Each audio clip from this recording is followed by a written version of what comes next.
I would argue we're way better at buying than we are at shopping digitally, right? So there's a joke in our industry: the internet solved buying but broke shopping.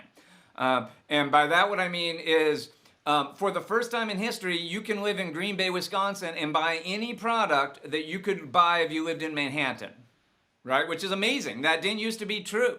The products that people had access to in Manhattan were wildly more diverse than the products people had access to in Green Bay.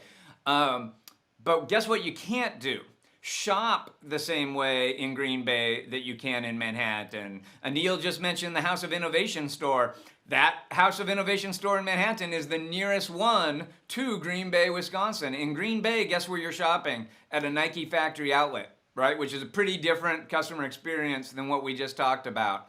And so I would argue that digitally in particular, we are still struggling to invent the digital equivalent of browsing, of discovery, of serendipitous discovery, of walking by a mannequin in a department we didn't even mean to shop and seeing something that we now have to have.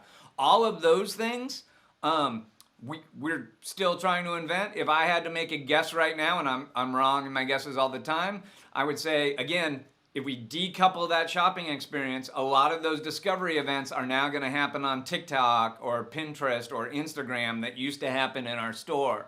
And so we need to think about these more complicated customer journeys where awareness might happen in a completely different decoupled micro moment than the purchase happens.